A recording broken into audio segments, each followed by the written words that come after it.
a compartir pantalla y seguir con ustedes. Bien, antes de compartir la pantalla, les venía diciendo, apreciados colegas, que, permítanme un momento, a ver qué hago. Primero creo que voy a tener que compartirla y luego dejarla de compartir. Perfecto. Apreciados colegas, les venía diciendo que el día de hoy íbamos a abordar el aspecto de los esquemas del delito en el pensamiento penal doctrinal, si se quiere. Entonces, el día de hoy lo que vamos a hacer, o la noche de hoy, lo que vamos a hacer es estudiar cómo es que los diferentes esquemas del pensamiento penal han ido evolucionando época a época y cómo se ha ido construyendo eso que nosotros hemos denominado como teoría del delito. Por esa razón, abordaremos los principales esquemas que son clásico, neoclásico, finalista y funcionalista. Es necesario tener algunas advertencias en eso y quiero que por favor me presten atención al respecto. Miren, cada esquema del delito responde a una pregunta. Todos responden a la misma pregunta. ¿Qué elementos se requieren y en qué orden deben estudiarse para que pueda decirse que hay un delito? Punto. Eso es lo que va a responder cada esquema de pensamiento penal. Los clásicos dieron una respuesta, los finalistas la modificaron, perdón, los neoclásicos la modificaron, pensaron que algo hacía falta, y se ha ido construyendo así.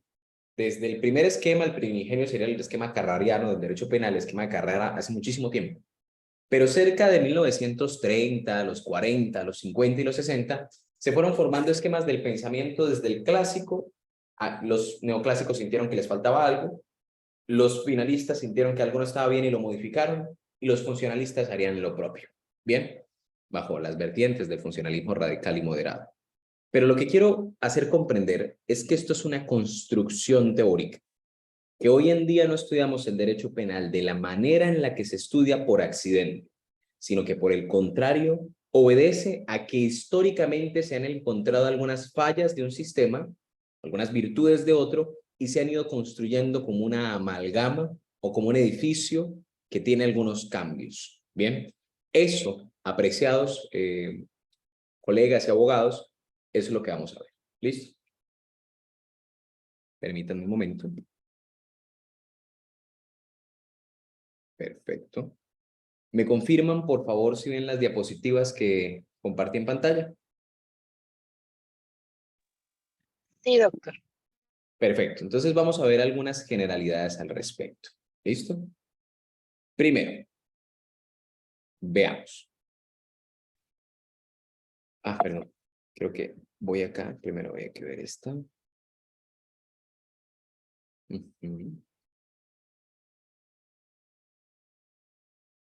Primero, ¿qué función cumplen los esquemas del delito? Básicamente, como les decía, dan respuesta a la pregunta ¿qué es delito?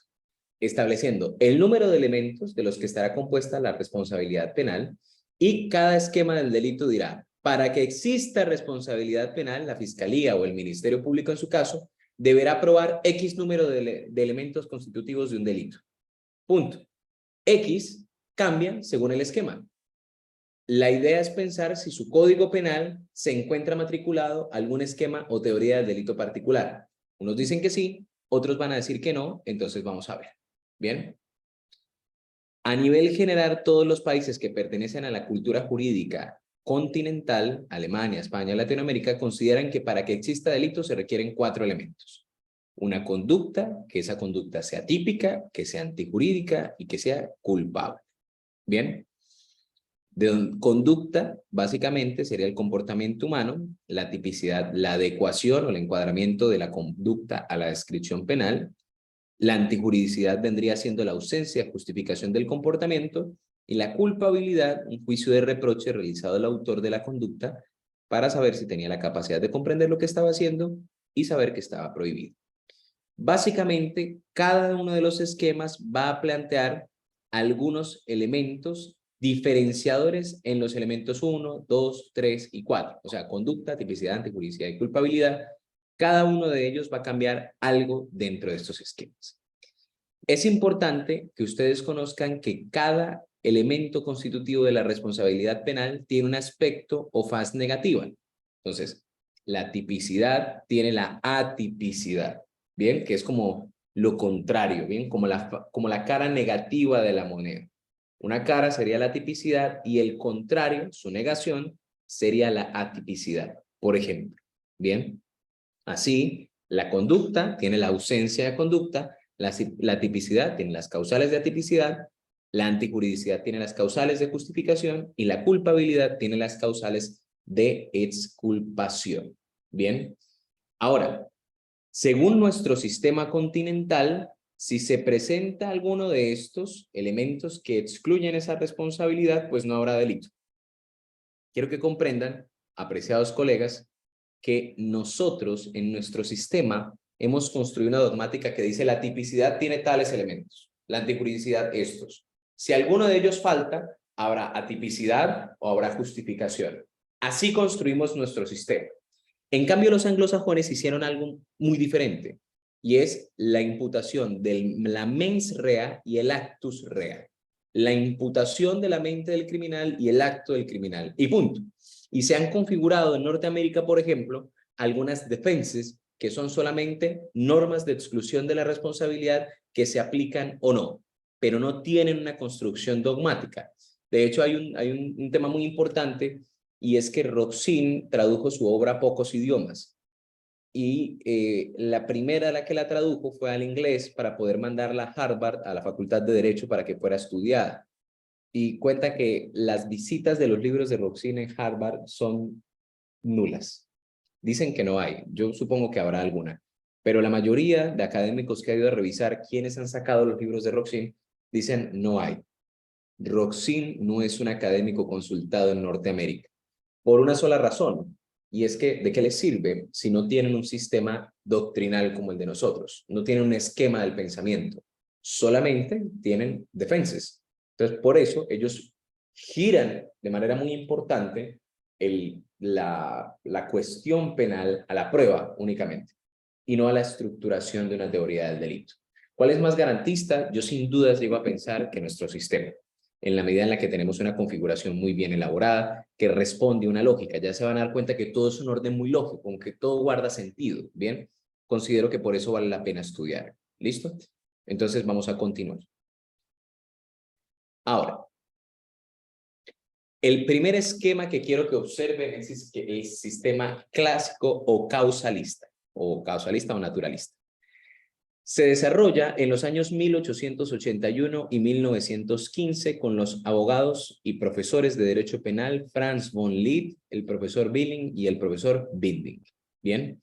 Y tiene un fundamento filosófico. Cada uno de los sistemas va a tener un fundamento filosófico y cada uno lo vamos a ver. ¿Bien? En el esquema clásico es el fundamento del positivismo científico naturalista. Este, dice acá, fue una concepción estrictamente limitada al derecho positivo y a su interpretación, que pretendió abordar todos los problemas del derecho con la sola ayuda de los conceptos jurídicos, excluyendo en lo posible de la dogmática jurídica las valoraciones filosóficas, los conocimientos psicológicos y la realidad sociológica. ¿Qué pasaba? En esa época estaba muy de moda, apreciados colegas, el fenómeno del positivismo científico. Todo lo que no se pudiera expresar de manera objetiva no era ciencia. Estaba por fuera de la ciencia la filosofía, todo lo que fuera psicológico estaba por fuera todo lo que no se pudiera demostrar de manera empírica. Bien, por esta razón, este esquema va a centrar su atención en cómo entender la acción de manera causal, porque necesita una demostración empírica. Van a pensar los penalistas, todo el mundo está haciendo ciencia con números, todo el mundo está haciendo ciencia con matemática, y el derecho penal no se puede construir así. Necesitamos algo de rigor científico. Bien, esto fue lo que llevó a la construcción de lo que conocemos como el sistema causalista. En este sistema se comienza a utilizar el método analítico del positivismo científico. Empiezan a parecerse a los científicos de la época, donde se distingue y se identifica claramente los elementos generales del delito, buscando en cada uno de ellos su base empírico-descriptiva, diferenciando las características objetivas de las subjetivas. Es decir, un estadio plenamente objetivo y un estadio plenamente subjetivo. Aquí, apreciados colegas, van a darse cuenta que el delito se divide en dos cosas. Un aspecto objetivo y un aspecto subjetivo. Punto. Para el esquema clásico hay dos opuestos, lo objetivo y lo subjetivo, y no se van a cruzar entre ellos. ¿Bien? En lo objetivo solo está lo que se puede mirar de manera externa y en lo subjetivo solo está lo que se puede mirar de manera interna y punto. ¿Bien? Se distinguen los dos, se separan, para poder así crear una sistemática mucho más lógica. ¿Bien? ¿Y qué está? ¿Ya ven la diapositiva? Perdónenme.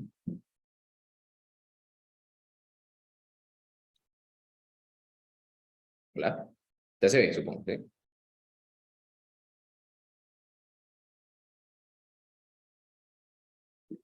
¿Me confirma?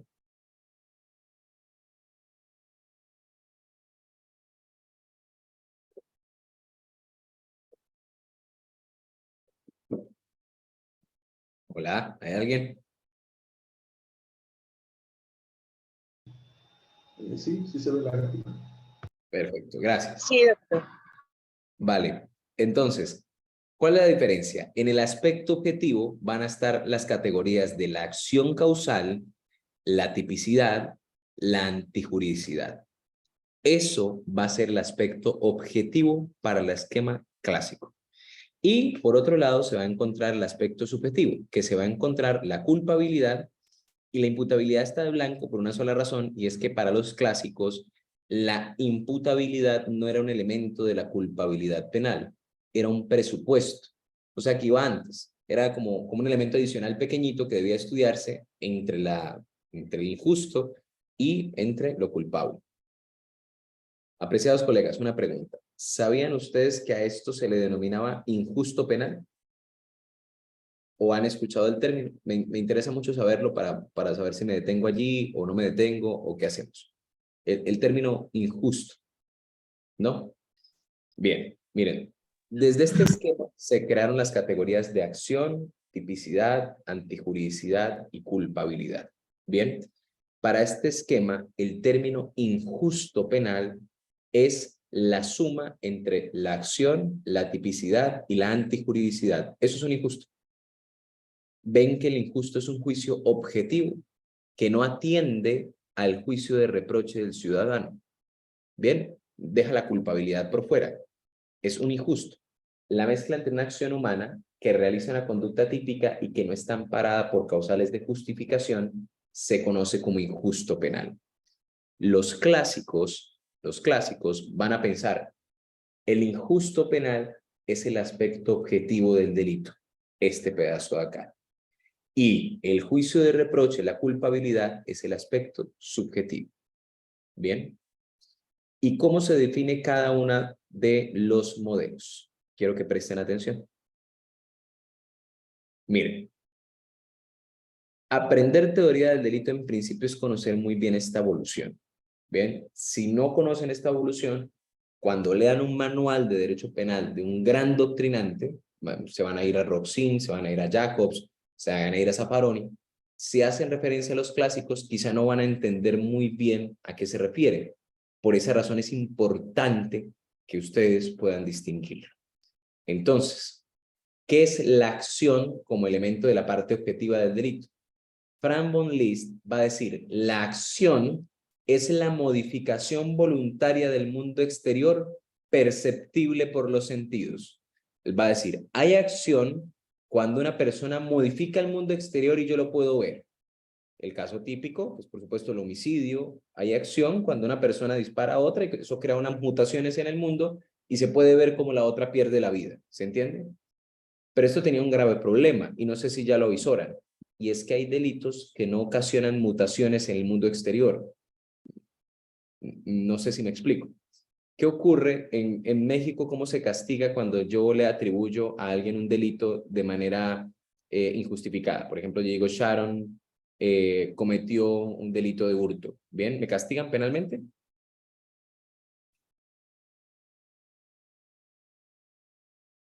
No te escucho, Sharon. Creo que no entendí muy bien, o sea, el delito de robo. No, pero yo te atribuyo a ti falsamente eso. O sea, yo estoy diciendo mentiras sobre que tú cometiste el delito de robo. ¿Sería un delito? Nosotros tenemos uno en Colombia que se llama calumnia, ¿bien? O sea, es... Sí, también existe la sería, aquí también existe ese delito. O sea, para usted sería la pena, ¿no? Sí, para mí, exactamente para Sí, mí. Perfecto. calumnia. Bien, Sharon. Entonces, mira, y quiero que miren esto, miren el fenómeno de acción de Frank von Liszt. Él dice, acción es todo lo que modifica el mundo exterior perceptible por los sentidos. Sharon, cuando yo digo Sharon es una ladrona, discúlpame que te utilice de ejemplo, pero cuando digo Sharon es una ladrona, ¿qué ven ustedes que se modificó en el mundo exterior? La percepción hacia mí. Digamos, mi como imagen sería como honor, ¿podría ser? Excelente, Sharon, pero esa es una valoración. Y recuerda que estos manes, perdóname la expresión colombiana, pero esta gente no creía en las valoraciones, ni en nada sociológico, ni en nada psicológico. ¿Sí te das cuenta? Para ellos el mundo tenía que explicarse de manera causal. Entonces, la primera crítica que se asomó al sistema clásico fue, ustedes no pueden demostrar delitos con acción que no impliquen una modificación del mundo. Por ejemplo, el falso testimonio. Si se dan cuenta, ¿qué acción comete el tipo que está faltando al testimonio? Yo digo, yo ahorita estoy en México, bajo la gravedad del juramento. ¿Qué cambió? ¿Qué se percibió en el mundo que hubiera cambiado? Absolutamente nada, porque eso es una valoración institucional y el esquema clásico no la permitía por ese concepto tan cerrado de acción. ¿Se entiende? Perfecto. Sigo adelante entonces. Con ese concepto de acción se va a crear el resto del sistema y se crea por primera vez la expresión tipicidad y va a ser una, digamos, su expresión alemana va a ser Tatbestand, que significa descrito. Bien, entonces lo que va a decir es el comportamiento, la acción de arriba estaba descrita o no por el tipo penal. ¿Se entiende? Ahora, se compone de 5 elementos en ese momento doctrinal. Primero, los sujetos, activo y pasivo. Segundo, la acción entendida como la realización del verbo rector, la conducta descrita por el verbo que se encargue de hacerlo. El tercero, un resultado. El cuarto, un nexo causal. Y el quinto, un objeto material. ¿Estamos claros hasta ahí? Estos serían los elementos del tipo penal que se ubican. Escuchen bien. ¿Se dan cuenta que no existe tipo subjetivo? ¿Por qué?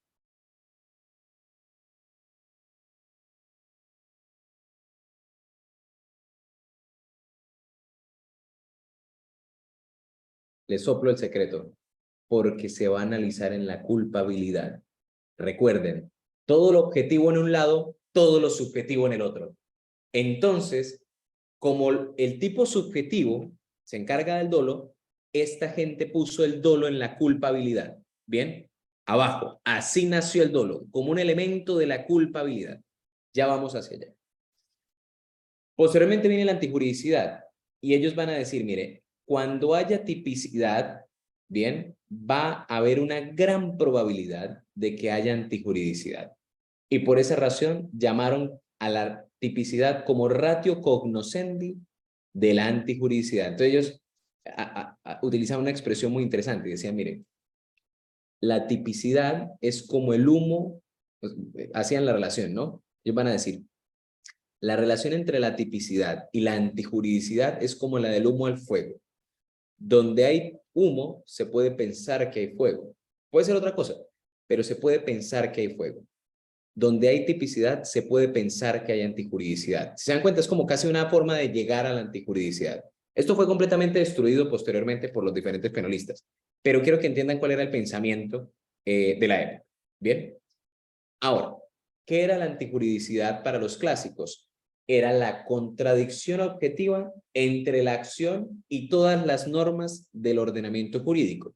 Solamente una contrariedad. Bien, y se verificaba la inexistencia objetiva de causales de justificación. ¿Estamos claros? Miren, apreciados colegas, que no valora si eso lesiona el bien jurídico. ¿Sí se dan cuenta? porque no admitía, recuerden, el esquema clásico no admitía ningún tipo de valoración. Posteriormente se van a incorporar elementos como el bien jurídico. Bien. Y llegamos a la culpabilidad. ¿Cómo se definía la culpabilidad? Sharon, ¿me dices? Ah, no, dije, o sea, el elemento subjetivo pues va ahí. Ajá, exactamente. Es que pensé que ibas a hablar y no te escuchaba. Excelente, Sharon. ¿Cómo se definía la culpabilidad? Ellos van a decir, mire, es un vínculo psicológico entre el autor y el hecho. ¿Cómo el autor se encuentra conectado psicológicamente con el hecho? Eso es lo que se va a preguntar la culpabilidad. Y solamente se da a definir con el dolo o la culpa. Son las dos formas de culpabilidad de la época. Punto. Recuerden que la imputabilidad está acá fuera del cuadrito. ¿Sí se dan cuenta? Había que tratarla como un elemento previo. ¿Por qué? Porque era un presupuesto. ¿Bien? Entonces, ¿qué van a decir ellos?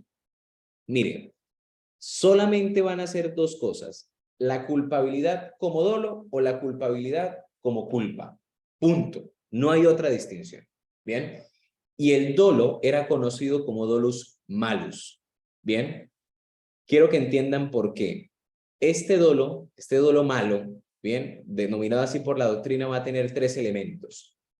El conocimiento de los hechos, la voluntad de su realización y la conciencia de la antijuridicidad o la ilicitud. Bien, ¿qué lo hacía ser un dolo malo? Que para que se realizara el dolo había que tener esto, conciencia de lo ilícito, saber que era delito. Bien, y esto va a cambiar después, porque el dolo actualmente se conoce solamente como el conocimiento y la voluntad de realizar el hecho, no de saber que es delito. Voy con eso a ver si me logran entender. Les voy a proponer un caso muy sencillo. Bien, en México está castigado sostener relaciones sexuales con una persona que sea menor de alguna edad. Supongo que sí. ¿Cuál es la edad mínima? La edad problemática, por decirlo de alguna manera.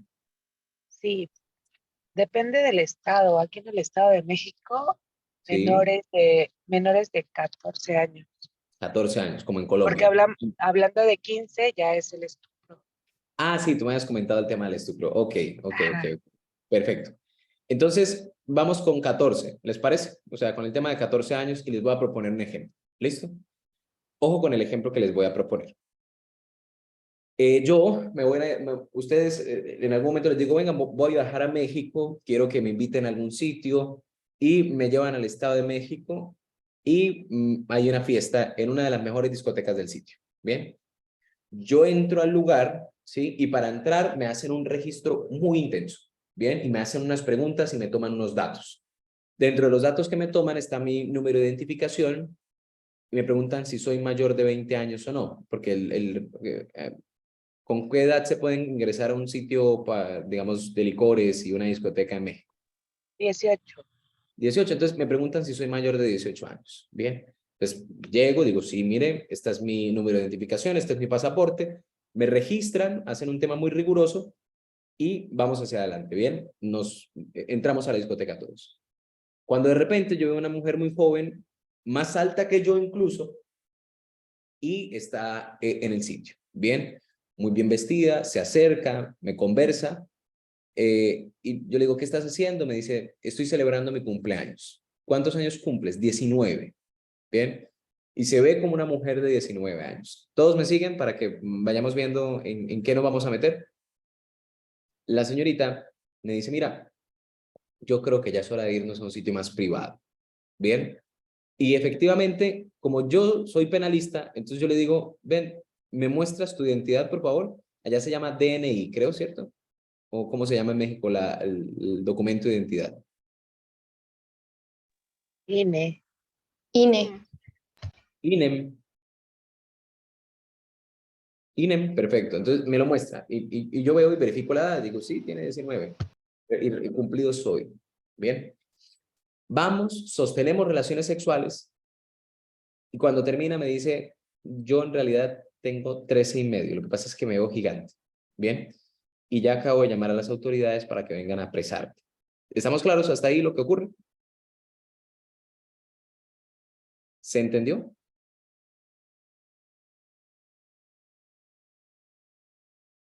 Sí, Perfecto. Recuerden el dolo malo, ¿sí? El esquema clásico. ¿Qué elemento falta? ¿O tengo dolo?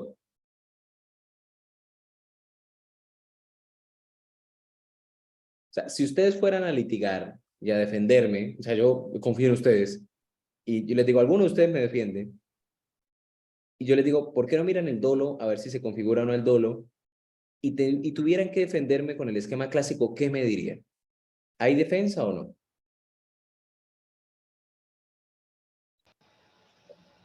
No lo Claro que escuché sí. bien, doctor, como que se entrecortó, perdón. Ok. Te planteé el caso. ¿El caso lo entendiste? Es que como que se entrecortaba. Voy a plantear el caso nuevamente, ¿bien? Estoy en la discoteca, una mujer que me dice que tiene 19 años, yo verifico su identidad, está celebrando su cumpleaños número 19, me dice vámonos aparte, sostenemos relaciones sexuales y después de sostener relaciones sexuales, ella me dice que en realidad tiene 13 años y medio y está a puertas de cumplir los 14, pero solamente se ve muy grande, se ve de mayor edad, ¿bien? Si ustedes tuvieran que defenderme con el esquema clásico, con el que les estoy explicando, ¿qué dirían? Bien, les voy a explicar, les voy a mostrar de la diapositiva que contiene el esquema, si así les parece mejor. ¿Qué es lo que ocurre? O sea, ¿tengo alguna defensa con este esquema?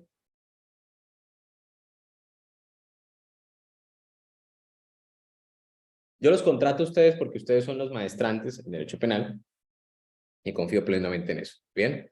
Entonces usted me va a decir, sí, doctor, sí, licenciado, sí, como me quieran llamar, Juan Camilo, aquí hay una defensa. ¿Bien? ¿Cuál es? En el escenario de la persona, de esta menor de edad, fue una fiesta, ¿no? Digo, todos tienen sus identificaciones, ¿no? Sí, ¿Por sí, qué sí. razón? Ahí se tipificaría pues también un delito, ¿no? Pues delito de corrupción de menores también. De la persona que permitió el acceso a esa fiesta, a Ojo, sabiendas de que todos eran menores de edad. mm, pero lo sabía que era menor de edad.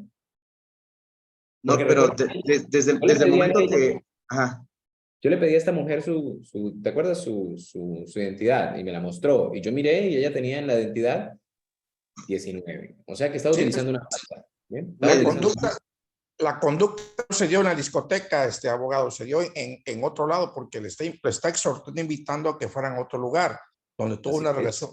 Entonces, como consecuencia, la discoteca no tiene tiene una responsabilidad. ¿Sí me explico? A mí, mm, yo quiero que hablemos de mí. ¿Yo tengo responsabilidad penal según este esquema o no? ¿Y por No, qué? ¿Quién habló? yo. No tiene Ahora, porque es que no te veo acá como tengo la diapositiva. A ver, Sharon, cuéntame. Sharon, Sharon, ok. Sharon. O sea, no tiene responsabilidad porque mm, usted sabía que tenía 19, o eso es lo que le dio a entender ella le dio a entender a usted. Entonces, usted pensaba que ella era mayor de edad, entonces todo correcto, entonces no veo por qué tenga culpabilidad. Perfecto. ¿Qué dijiste? ¿Culpabilidad? ¿Por qué culpabilidad? Mm, culpabilidad porque, un hecho culposo. No tenía el dolo. o sea, Perfecto. No no tenía había dolo. la Y intención. estás en lo cierto, Sharon. Pero miren, entonces ubiquémonos acá. Miren, si ven este cuadrito, si ven que el dolo en el esquema clásico se compone de tres cosas: conocimiento de los hechos, voluntad y conciencia de la ilicitud. ¿Qué me falta, colegas? Conocimiento de los hechos. Hay un hecho que desconozco. ¿Qué desconozco? Que es menor de 14 años. ¿Se entiende? Por eso, este caso, y recuérdenlo bien porque más adelante lo vamos a revisar, este caso se resuelve con falta de dolo por el conocimiento de los hechos. ¿Estamos claros?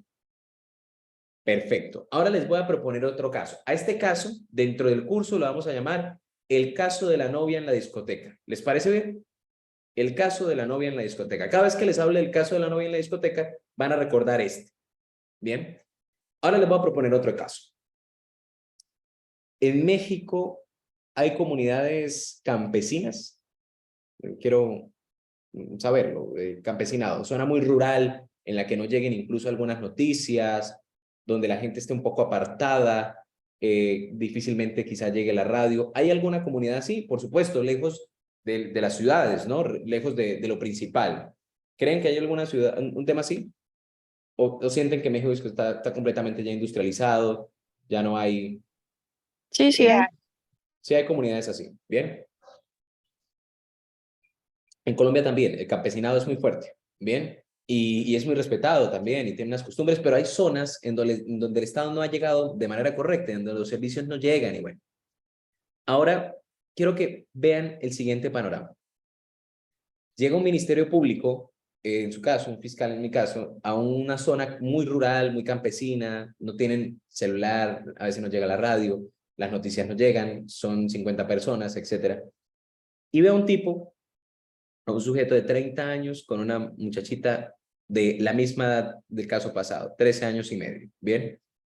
Y la ve incluso ya embarazada. Y dice, venga, ¿y usted qué? Entonces le dice, pues es que esta es mi esposa.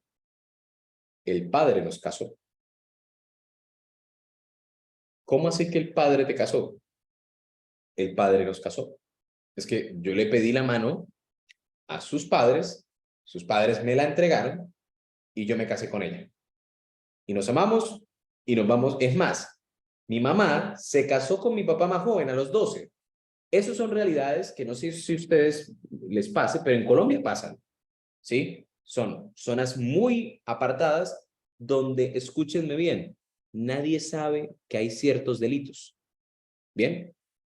Esta comunidad, por favor presten atención a eso, no conoce que hay algunos delitos. Y no sabe, por ejemplo, que algo que tienen como tradición es un delito. ¿Bien? Lo que viene haciendo el bisabuelo, la bisabuela, la abuela, la mamá, y ahora es la hija, es un delito.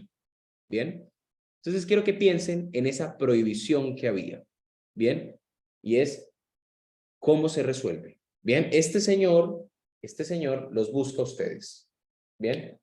Y ya que les dice, ustedes son los mejores abogados, hacen la maestría en Derecho Penal en Magíster, y yo quiero que por favor me ayuden a resolver el problema.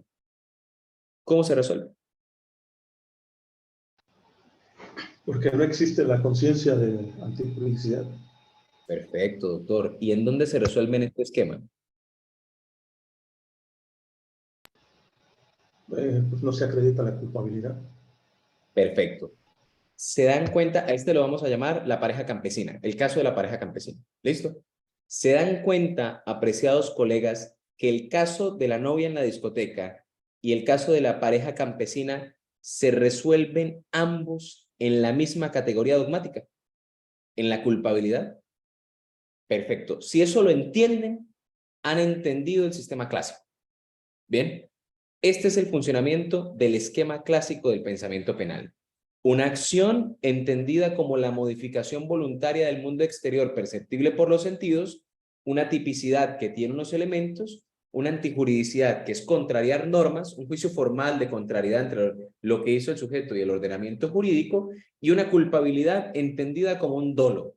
Bien, un dolo que requiere conocimiento de los hechos, voluntad y conciencia de la ilicitud. ¿Estamos claros? Ya, ese es el pensamiento clásico. Bien. Ahora, permítanme un momento.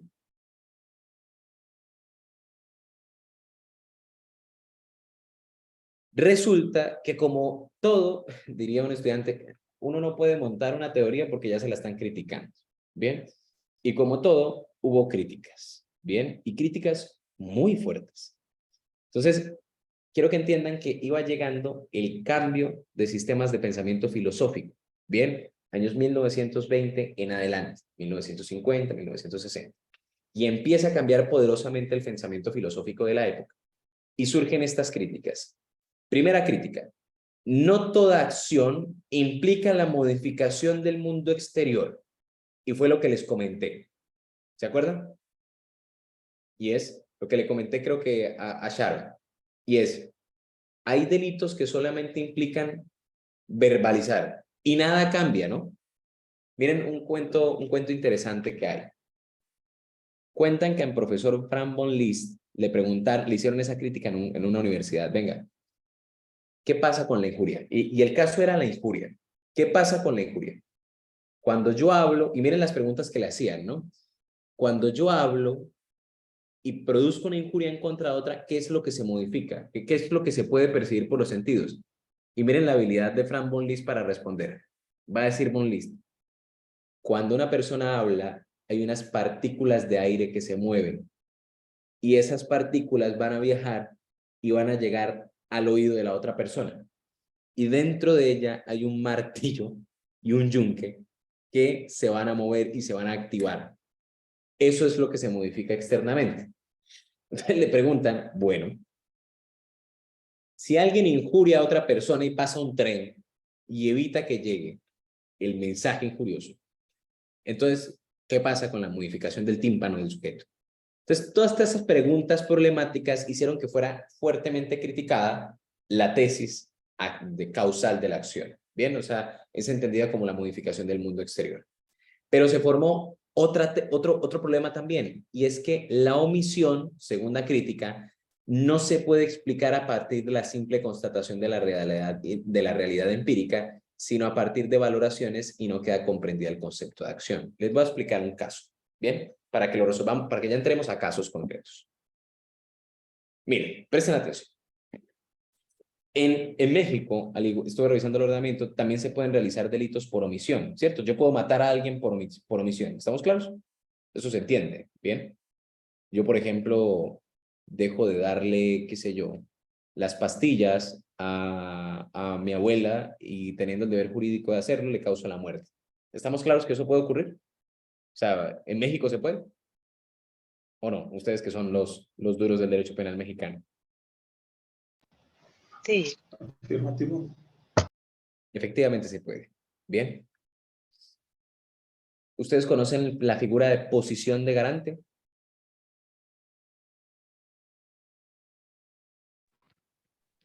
no. No. Perfecto. Entonces vamos a discutir un poquito. Bien. A ver. Quiero que imaginen el siguiente caso. Y por favor, todos concentrados acá. Miren. Yo me encuentro en una habitación con una señora X. Llamémosla así, la señora X. Bien. Estamos la señora X y yo. La señora X tiene a su hijo recién nacido. Bien, y lo tiene ahí en la habitación. Ambos estamos en la misma habitación con el mismo bebé. Bien. La señora X es la mamá del bebé. Yo, un aparecido en la habitación. Me quedé encerrado con ella un momento. El bebé empieza a pedir seno, a pedir busto, a pedir tete, qué sé yo. Y la señora no se lo da. Estando en la posibilidad de hacerlo, no lo da. Que no, y que no, y que no, y que no.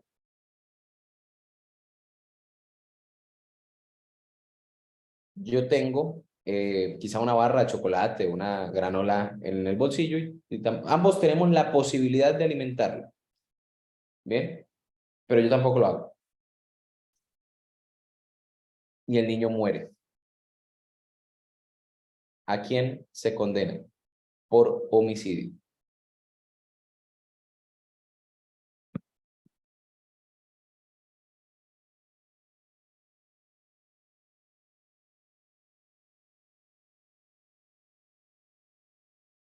¿Alguna respuesta?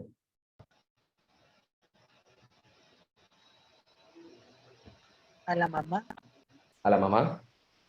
Perfecto. ¿Por qué a la mamá y no a mí?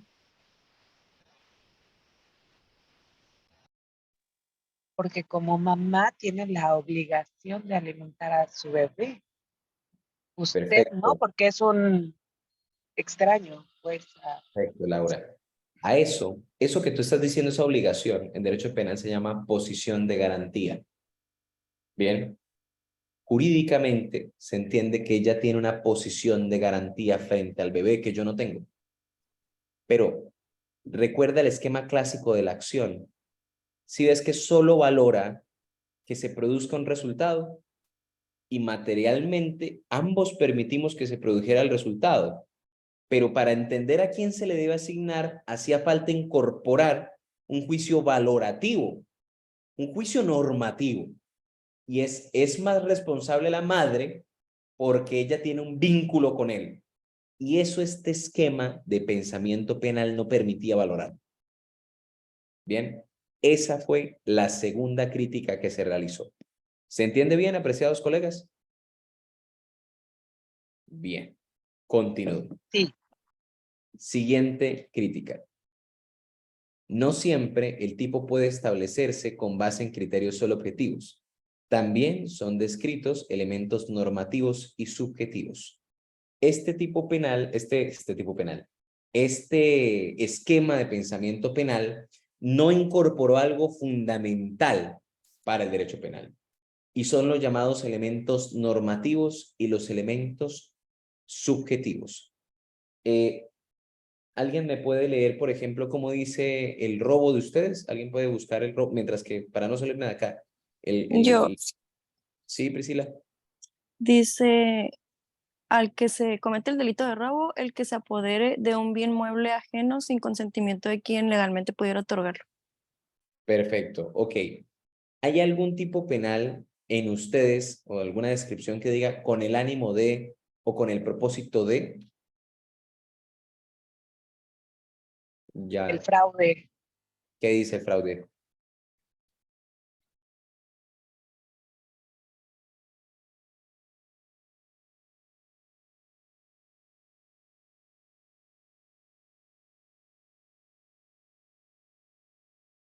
¿Cómo dice? En la legislación de Quintana Roo, el fraude se Sí. menciona como que comete el delito el que engañando a alguien o aprovechándose del error en que éste se encuentra, obtenga alguna cosa ajena o alcance un lucro indebido para sí o para otro. Ok, ok. Miren, estoy viendo su código penal, yo estoy viendo el federal, ¿bien? Y me parece interesante este tipo penal, el de traición a la patria, ¿bien? 123, ¿sí? Y dice lo siguiente. Se impondrá la pena de prisión de 5 a 40 años y multa hasta de 50,000 pesos al mexicano que cometa traición a la patria en alguna de las formas siguientes. Y miren esto. Realice actos contra la independencia, soberanía o integridad de la nación mexicana con la finalidad de someterla a persona, grupo o gobierno extranjero. ¿Bien? Ahora, quiero que observen lo siguiente. ¿Qué pasa si en México una persona comete actos contra la independencia, soberanía o integridad de la nación mexicana? Solo hasta ahí. Realiza el tipo penal de traición a la patria descrito en el artículo 123 de su Código Federal.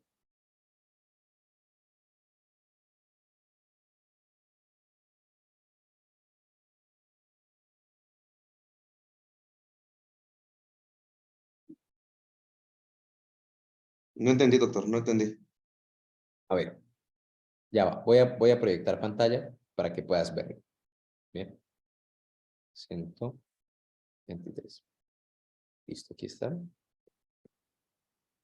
A ver, vamos a leerlo. ¿Listo? Ya ves, José, ¿ya ves la pantalla?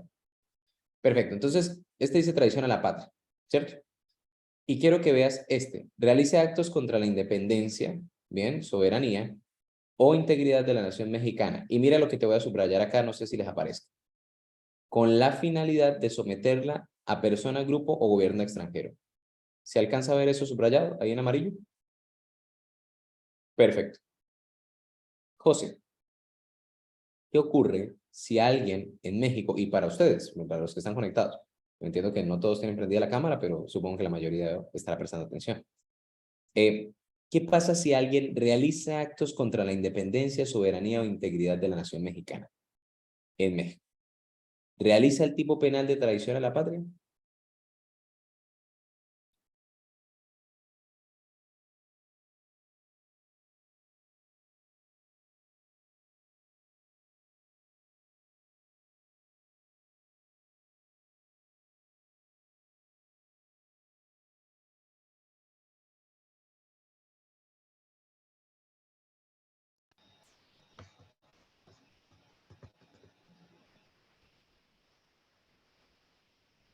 Hola.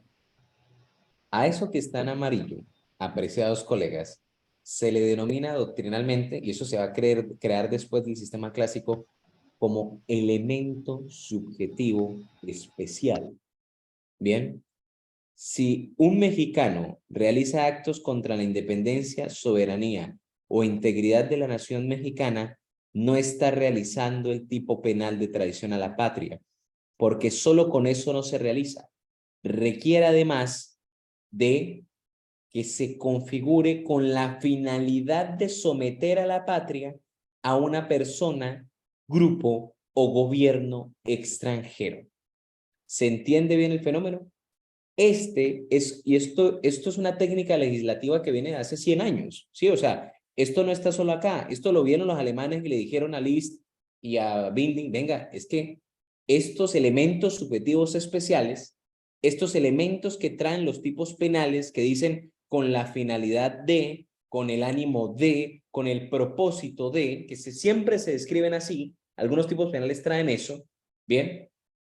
No caben en su tesis, no caben en ese esquema que usted me está planteando, porque no hacen parte del dolo, no es conocer, ¿bien? Es un querer adicional, es una propuesta mental adicional que debe tener el sujeto, una intención individual, ¿bien?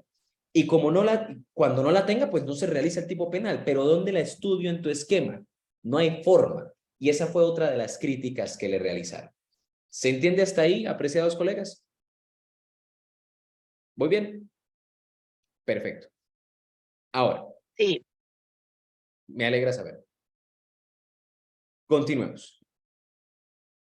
Última crítica. Para la verificación de la antijuridicidad no es suficiente la constatación objetiva de esta, pues las causas de justificación exigen un aspecto valorativo y subjetivo. ¿Qué pasa? Como esta gente no creía en nada subjetivo, escuchen bien, como esta gente no creía en nada subjetivo, habían dicho, para las causales de justificación solo se analizarán elementos objetivos de la misma. Bien, entonces caíamos en el siguiente sinsentido y quiero compartirlo con ustedes. Ustedes conocen a priori, o sea, de manera muy general, qué es la legítima defensa, ¿cierto? O sea, supongo que ya eso es un tema elemental para ustedes. Sí. Aquí vamos a ver que tiene unos problemas importantes. O sea, la legítima defensa es un problemota a nivel doctrinal. Bien, y tiene unos problemas que usted dice, uy, pero yo venía entendiéndolo muy normal, y cuando uno se pone a estudiarlo, tiene un abanico de problemas gigantes, ¿bien? Y es interesante resolverlos. Ahora, básicamente, la legítima defensa es esto. Una persona que actúa u obra por la necesidad de proteger un bien jurídico propio o de un tercero, ¿cierto? De una agresión que está sufriendo, ¿cierto? Esa agresión, en algunos ordenamientos, dice algo así como actual o inminente, ¿bien? Más o menos así está descrita en su legislación, en la codificación mexicana.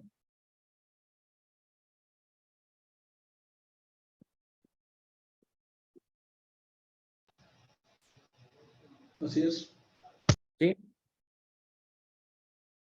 Y supongo que para que esto se presente, la persona tiene que actuar por o sea, tiene que saber que está en ese peligro, ¿cierto? O sea, tiene que conocer la situación en la cual está. ¿Sí se entiende? O sea, si yo digo que yo estoy en legítima defensa, al menos en México, yo supongo que yo tengo que acreditar que yo sabía que José, por ejemplo, me iba a matar, ¿cierto? O sea, yo tengo que decir, yo vi Sí. el revólver de José en mi cabeza y por eso me defendí. ¿Se entiende? Sí. Esos son los elementos subjetivos de la justificante, de la legítima defensa. Como esta gente no creía en nada subjetivo, miren cómo quedaría. Y quiero que presten atención a este ejemplo que es bastante particular. Quiero que miren. Yo odio con todo mi ser a Marcos, ¿bien? Y tengo pensado que la vez que me lo encuentre, voy a matar a Marcos, ¿bien? Voy caminando por el parque y me encuentro a Marcos, ¿bien? Lo veo de espaldas, está como ocupado, ¿bien? Y yo digo, es el momento, saco mi arma y le disparo en la cabeza a Marcos. Todos claros hasta ahí, ¿cierto? Normal. Pero resulta que hay un dato que yo no sabía, y es que Marcos, a la vez, estaba apuntándole el arma a María y la iba a matar. Y estaba a punto de apretar el gatillo cuando entró mi disparo. ¿Se entiende cómo se hizo un poquito más compleja la película? Quiero que entiendan esto. Yo terminé salvando a María. ¿Sí se entiende? ¿O el ejemplo está confuso? Si el ejemplo está confuso, Sí, se entiende. perfecto. Bien. La pregunta que se le hacía, miren este caso tan complejo, ¿no? Este es un caso un poquito, pues digamos que muy particular, no suele suceder. Pero le decían a Bliss, entonces según tu esquema, Juan Camilo, que le disparó al otro, sin saber que estaba en legítima defensa de un tercero, sin actuar por la necesidad de proteger ningún derecho, ¿se le reconoce la legítima defensa? O sea, porque miren que yo maté con todo el dolor del universo a Marcos, ¿cierto? Sin pensar ni por acá que yo estaba en legítima defensa. Yo sabía que estaba cometiendo un injusto, de hecho. Pero resulta que me entero de un dato y es que Marcos iba a matar a alguien y yo la salvé. Y yo digo, oiga, legítima defensa de un tercero. Yo la salvé. Entonces, ¿qué dice la doctrina? Oiga, yo no puedo soportar que usted legitime esa muerte. ¿Bien? Porque no se dio en el contexto de la defensa. Le hace falta el elemento subjetivo a la defensa. ¿Se entiende bien ese caso?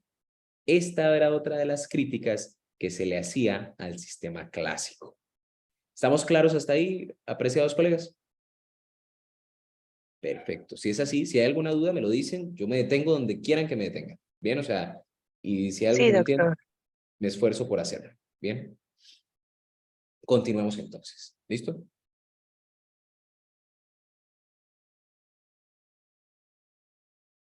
Vamos a ver ahora el esquema neoclásico.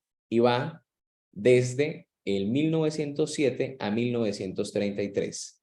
Y está compuesto por Mesger, Sauer, Nagler y Frank.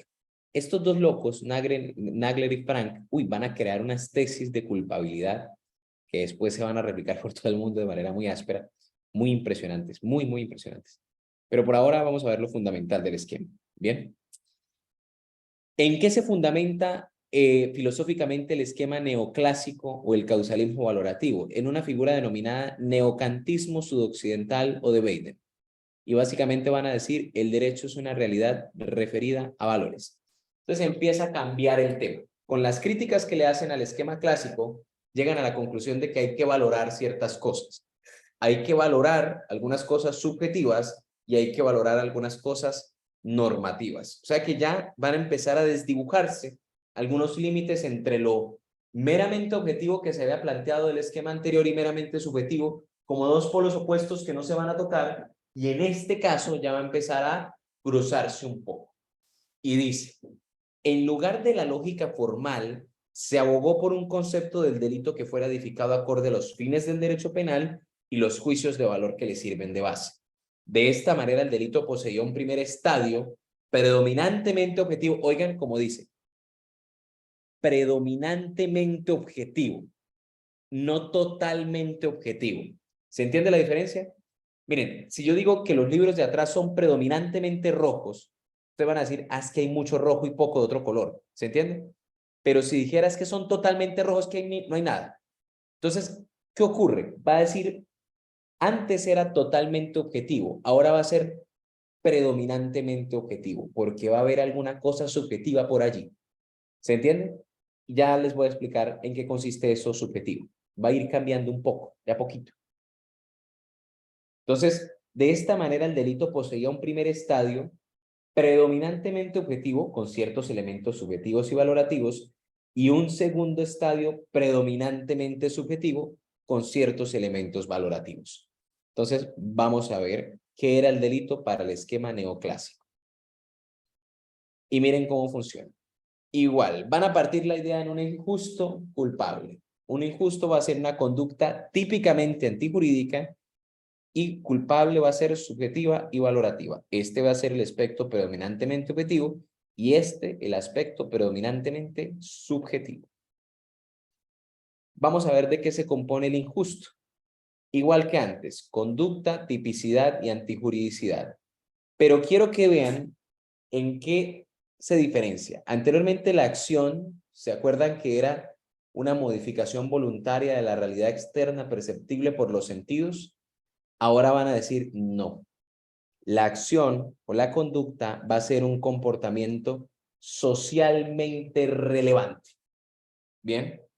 Y eso básicamente va a cumplir una doble función. Y es, primero, va a delimitar o excluir lo que no sea socialmente relevante.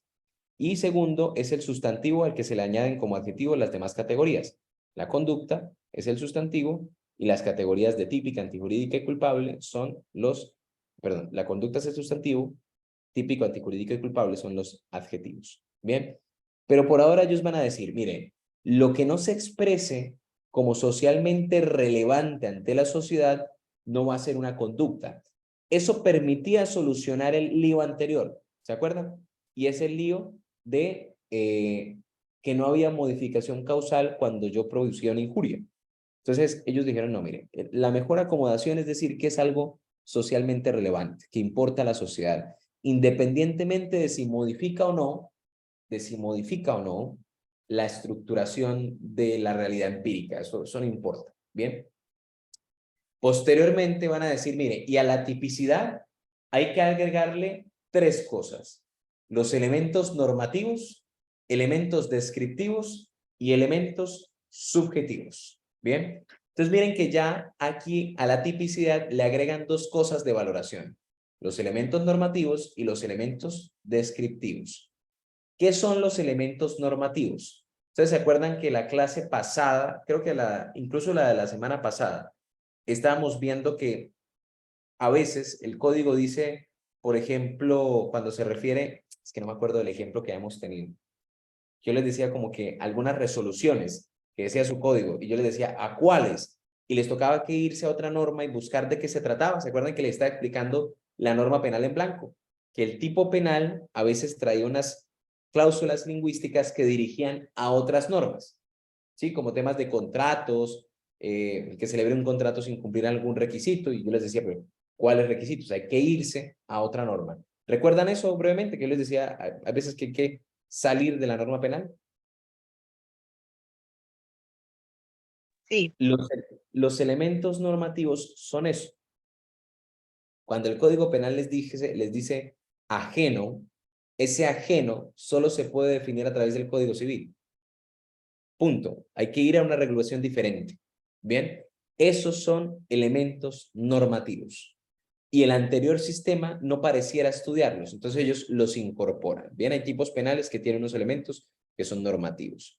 Los elementos descriptivos es cuando el mismo Código Penal les trae para la configuración del delito una especial característica de tiempo, modo o lugar. Entonces, por ejemplo, cuando el tipo penal dice el que mediante violencia tal cosa, bien, ese mediante violencia es un elemento descriptivo del modo del delito. ¿Sí se dan cuenta? De la forma en la que tiene que producirse. ¿Listo? Por ejemplo, los tipos penales de violación o acceso carnal. ¿Bien? El que utilizando violencia o por medio de la fuerza o tal cosa. Porque si no se cumpliera, pues estaríamos ante una relación sexual normal. Bien, o sea, ante una relación que no es típica. ¿Se entiende? Entonces, tan importante es el elemento descriptivo que condiciona la diferencia entre una relación sexual consentida entre dos personas y un delito. ¿Bien? Y ese elemento descriptivo tampoco se estudiaba en el anterior esquema. ¿Bien? Y el elemento subjetivo es lo que les comenté anteriormente del tema de traición a la patria, con el ánimo de o con la finalidad de. Estos tres elementos, dos de ellos valorativos y el otro subjetivo, se incorporaron a la tipicidad. Bien, y ya empieza a ser una tipicidad predominantemente objetiva. ¿Por qué predominantemente objetiva? Porque ya hay algo subjetivo ahí. ¿Se dan cuenta? Ya hay una finalidad. Ya se rompió esa diferencia clásica del esquema anterior de objetivo y subjetivo, todo por un lado diferente. ¿Estamos claros? ¿Se entiende bien hasta el momento cómo va cambiando el esquema? Perfecto, sí. perfecto. Ahora, ¿La culpabilidad qué era? Entonces les van a decir, miren, un vínculo psicológico normativo entre el autor y el hecho. Y ya la culpabilidad se va a componer por tres cosas en este esquema neoclásico. La imputabilidad, los grados de culpabilidad, que sería el dolo, y la culpa, por supuesto, pero principalmente el dolo, y un elemento denominado como la exigibilidad de una conducta conforme a derecho. Y esto marcó un giro importantísimo. Bien, miren que acá la imputabilidad sigue igual, el dolo sigue igual, conocimiento de los hechos, voluntad de conciencia y la ilicitud, la misma cosa, pero se crea exigibilidad de una conducta conforme a derecho. ¿Se acuerdan que les había dicho que había una cosa que había creado este señor Frank? Permítanme un momento y me vuelvo un poco. Este señor Frank, que era muy importante. Ese señor se llama Frank Reinhardt. Es alemán. Y él fue el que introdujo en la doctrina este elemento. Exigibilidad de una conducta conforme a derecho. Ustedes han escuchado en la doctrina temas como insuperable coacción ajena, miedo insuperable. ¿Les suena? ¿No? Perfecto. No. Tenemos tela por cortar. Bien. Entonces resulta que Frank Reinhardt se crea esto. Bien. Y dice, mire, les voy a proponer el siguiente caso a ver qué me dice. Bien, a ver qué me dice. Actualmente no se maneja así, pero con este caso se creó. Se llama el caso del caballo rabioso. Me perdonarán mi alemán, yo a duras penas español, alemán muy poco. Entonces es Langer-Feinger, una cosa así. Bien. Y vamos a ver si está en alemán por acá para mostrarles cómo se escribe.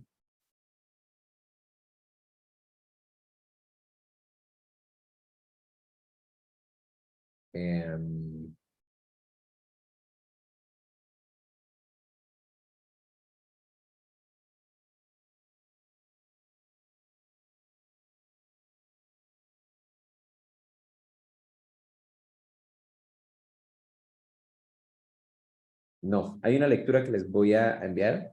No es obligatoria, pero sí quisiera que la puedan hacer para que puedan entender algo de allí, que es precisamente de Frank.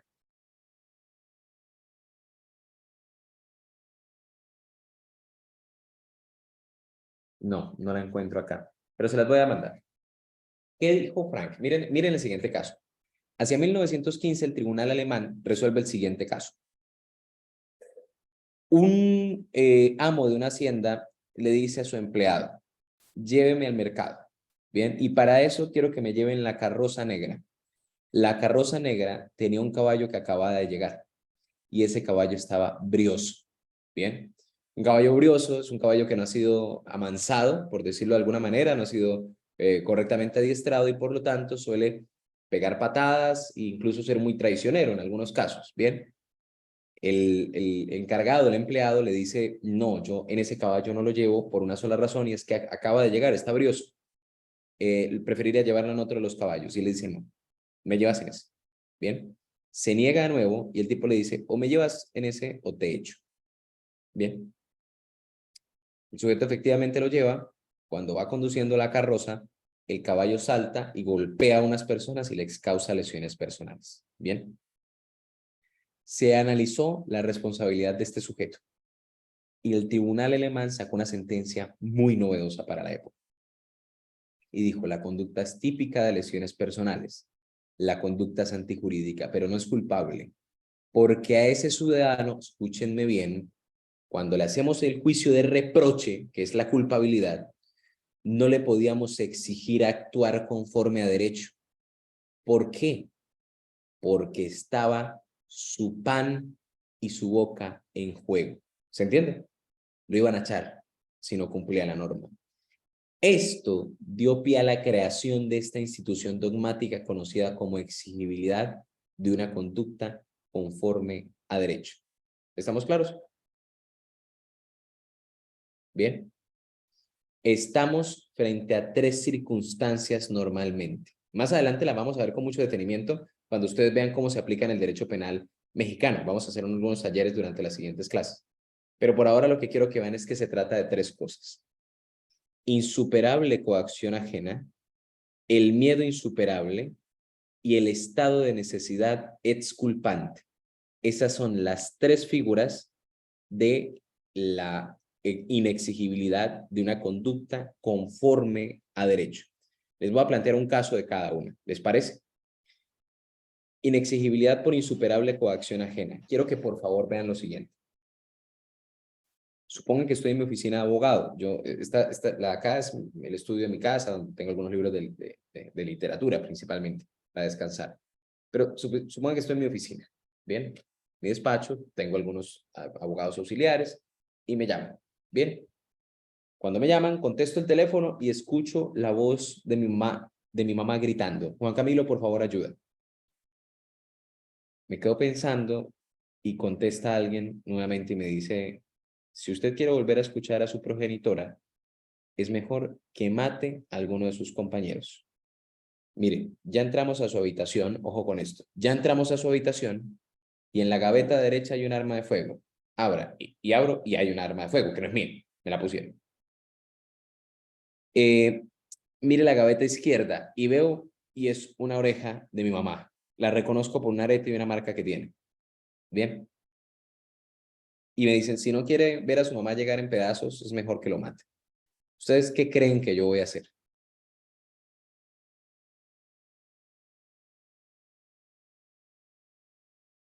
No lo piensen mucho. Matar a su compañera. Yo voy a matar. Bien. Por una sola razón. Y es que el derecho no me va a exigir ser un héroe.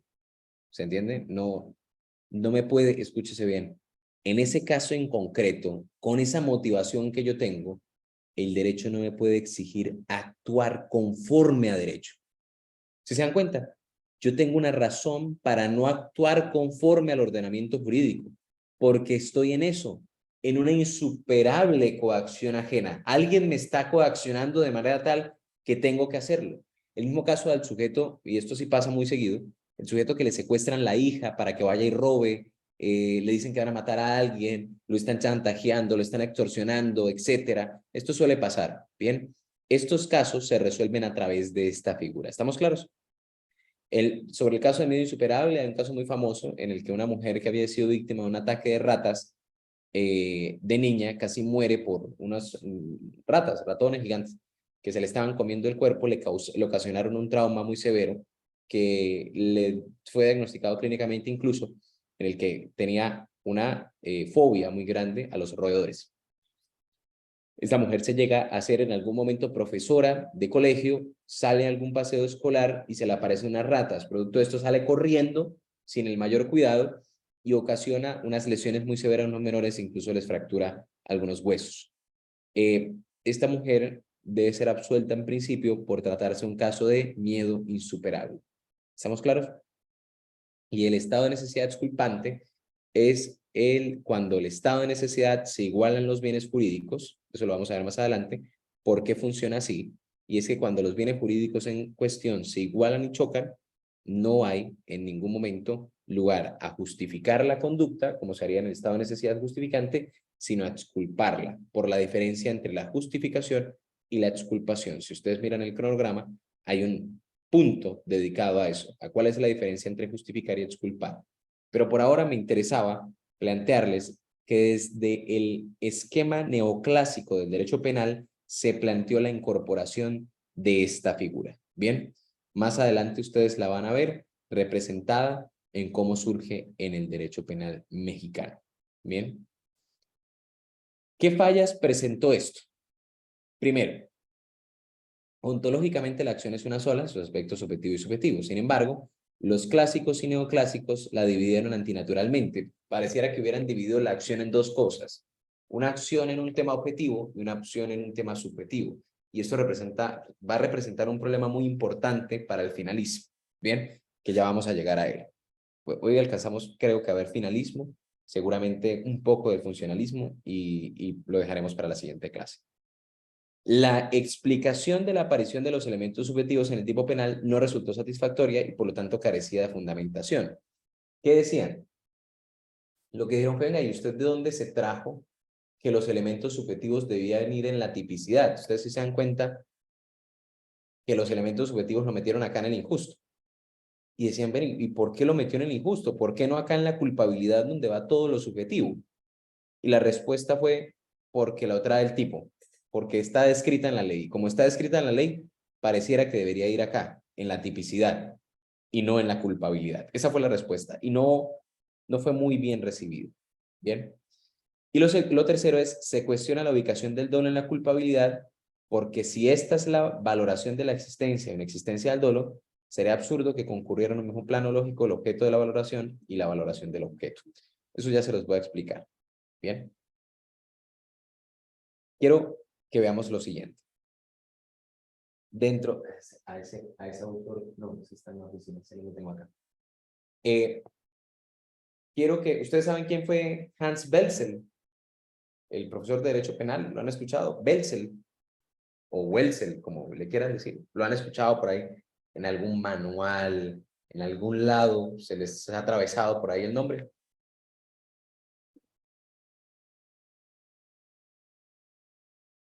¿No? ¿No? Bueno. Belzel es conocido como el verdadero padre del derecho penal. Bien, al menos el moderno, el contemporáneo, que nosotros utilizamos. Roxin es gigante, ¿no? Roxin es gigante. Es un tipo, pues gigante de estatura, pero también gigante mentalmente y contribuyó para muchas cosas del derecho penal. Pero quien verdaderamente creó las bases del derecho penal que estudiamos fue Belzel. Bien. Y este tipo va a tener un gran amigo que se llama Franz Sudona. Bien. Franz Sudona y él fueron profesores de instituciones educativas diferentes en Alemania. Y van a discutir lo siguiente.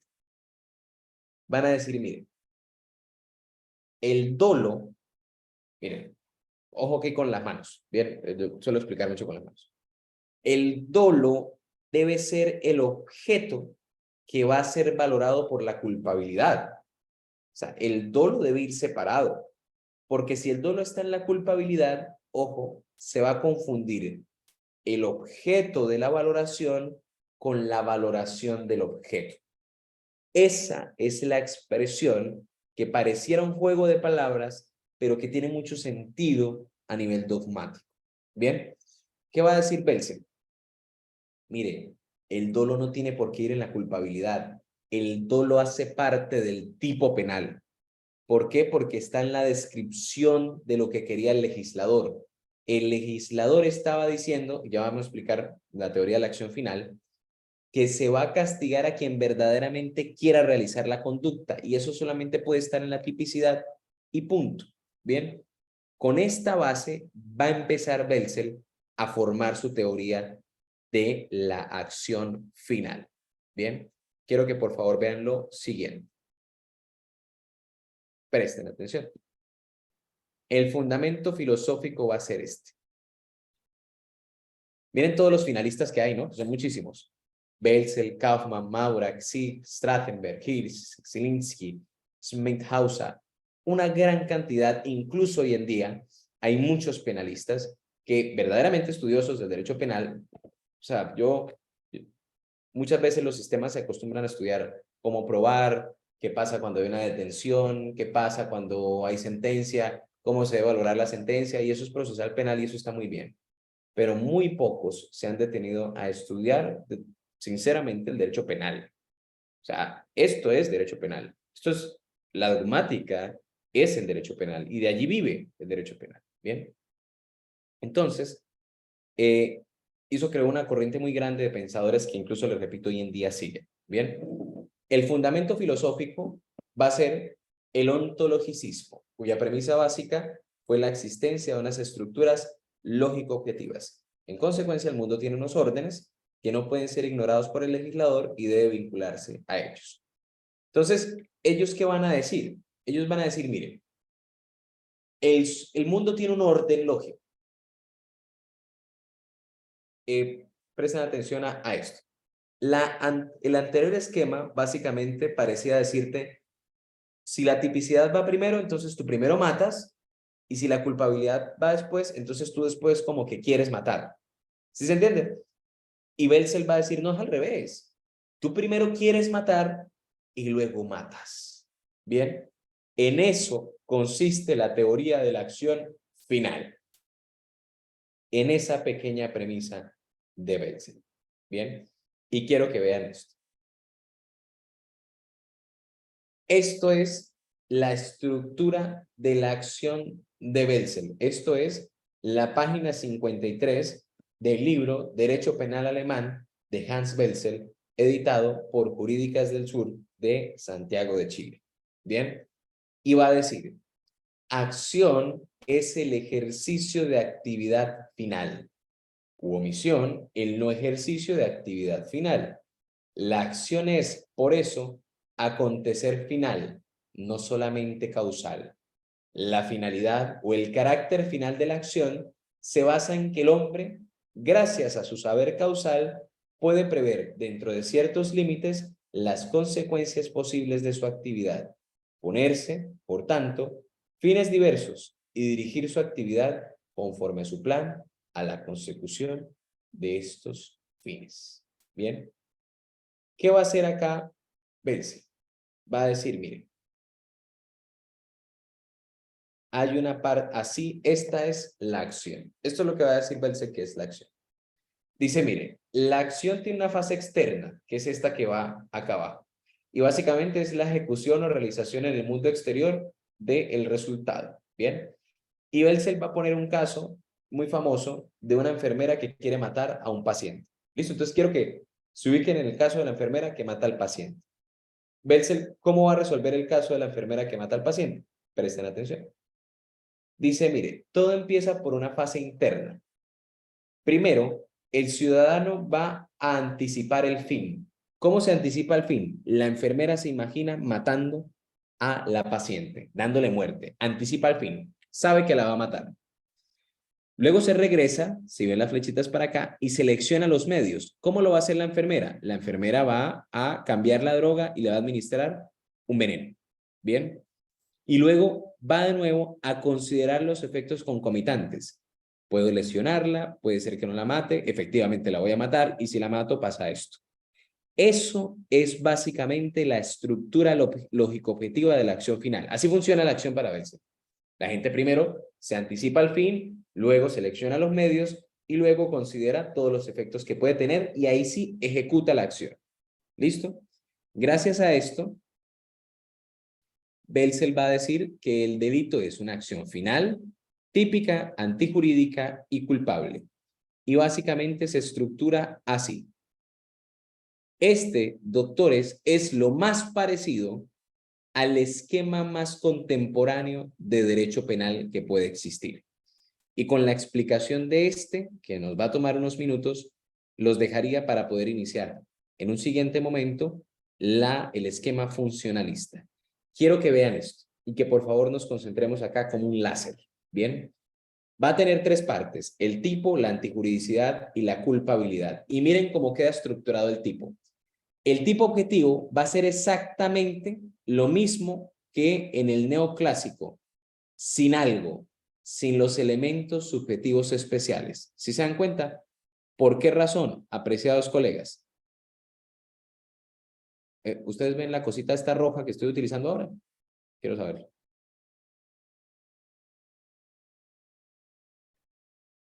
Hay un Sí, puntico maestro. rojo. Sí, excelente. Entre mejores cosas pueda utilizar como gadgets, mejor. Pero no funciona acá. Pero para tener que ser esto. Permítanme un momento. Bueno, no funcionó con este mouse. Listo, ya, perfecto. Entonces, miren que ya no está acá. ¿Por qué? Porque ahora los elementos subjetivos especiales están en otra parte. Están acá. ¿Sí los ven? Están en el tipo subjetivo. Entonces, primera diferencia. Wetzel fue el primero que dividió el tipo objetivo del tipo subjetivo. Creó dos tipicidades. Una objetiva y una subjetiva. Y dentro del tipo subjetivo se llevó al dolo. ¿Sí se dan cuenta? Que el dolo antes estaba en la culpabilidad, se lo llevó, pero se lo llevó con otro nombre, el dolo bueno, que creo que alguien por ahí, creo que era Priscila, lo había mencionado ya. El dolo bueno, apreciados colegas, es un dolo que se compone solamente por dos cosas: el conocimiento de los hechos y la voluntad. ¿Qué le falta para la anterior? La conciencia de lo ilícito, ¿cierto? Esa conciencia de la ilicitud va a quedar acá, abajito, no sé si se dan cuenta, en la culpabilidad. ¿Sí ven que lo separó? Digo, no, hay que dividirlo. Esa conciencia de la ilicitud se queda en la culpabilidad. Entonces, ¿a qué queda resumido? A un tipo penal dual, objetivo y subjetivo, y ese tipo penal, dentro del tipo subjetivo, tiene un dolo que solamente se caracteriza por el conocimiento de los hechos y la voluntad, y una culpa también, pero por tener también unos elementos subjetivos especiales que ya habíamos visto anteriormente. La antijuridicidad, pues va a ser la violación del ordenamiento jurídico total, salvo que existan causales de justificación. Esto no va a cambiar mucho en realidad. Y la culpabilidad se compone ahora por imputabilidad, conciencia de la ilicitud y exigibilidad de otra conducta conforme a derecho. ¿Estamos claros hasta acá, apreciados colegas? ¿Se entiende? ¿Bien? Sí. Perfecto. Ahora quiero que resuelvan de nuevo los dos casos anteriores. El caso de la novia en la discoteca y el caso de la pareja campesina. ¿Listo? Quisiera ver cómo lo resolverían con este esquema. Primero, el caso de la novia en la discoteca. Sí recuerdan el caso, ¿cierto? Yo me voy con una persona de discoteca que me hace creer que tiene 19 años cuando tiene 13. ¿Cómo se resuelve con este esquema?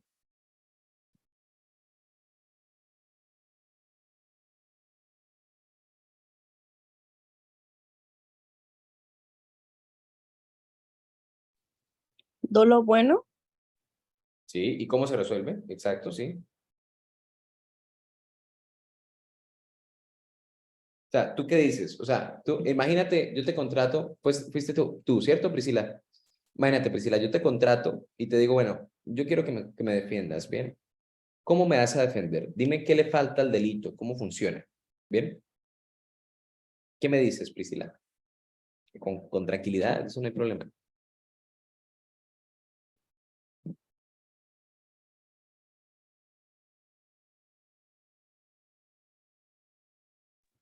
La intención.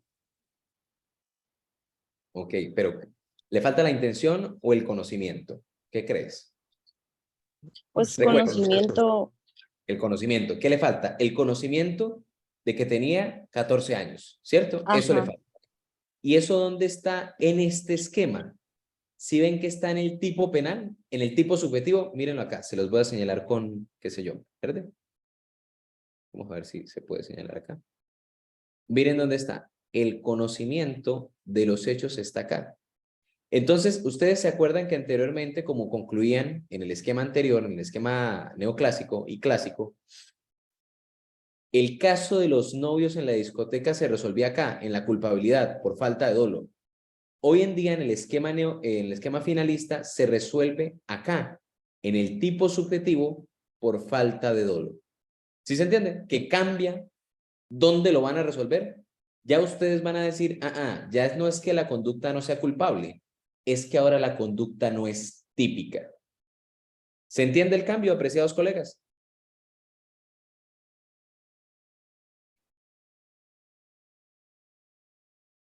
¿Sí? O sea, sí logran identificar que se trasladó hacia allá ese análisis del conocimiento. Si alguno no lo entiende, por favor, quisiera que me lo dijera.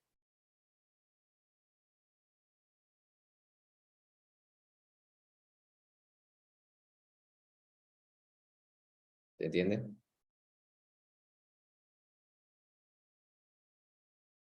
Perfecto. Aplicaré la función del derecho administrativo en sede del silencio. El silencio positivo es que me entendieron.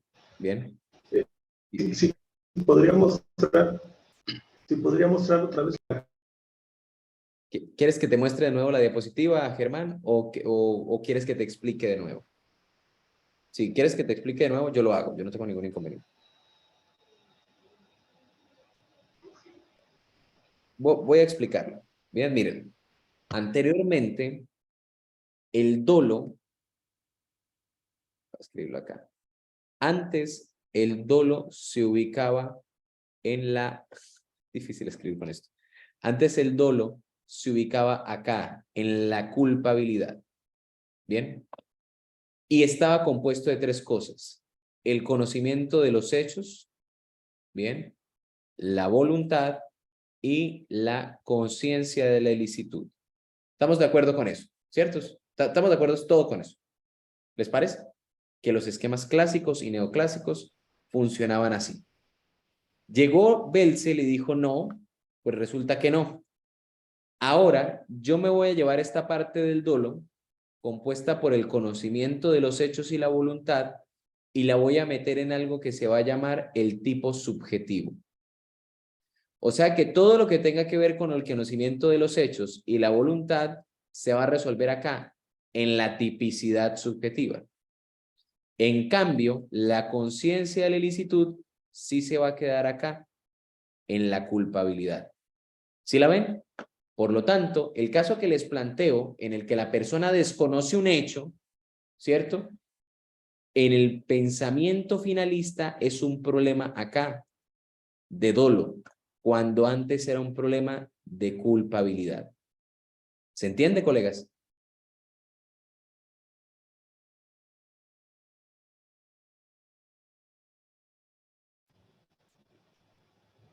Sí. Perfecto. Sí. Sí.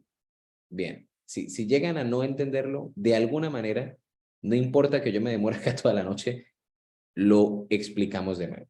Bien, porque este cambio sí es bastante importante. Bien. Ahora, si esto ya quedó claro, resolvamos el otro caso. ¿Se acuerdan del caso de la pareja campesina? ¿Cómo se resuelve?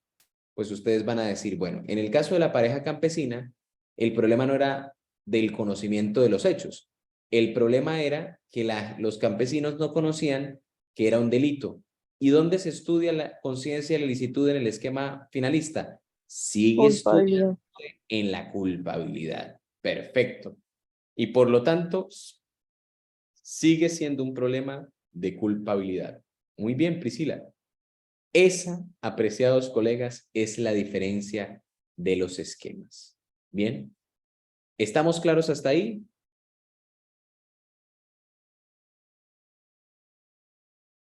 Perfecto. Ya solo nos faltará entonces llegar al esquema funcionalista, pero para esto, apreciados colegas, sí creo que requerimos un espacio más de tiempo para no cortarlo, por lo que considero prudente terminar hasta acá y permitirles descansar en ese sentido. ¿Listo? Sí, doctor, muchas gracias. Perfecto. Vale. Que tengan entonces una muy buena noche. ¿Bien?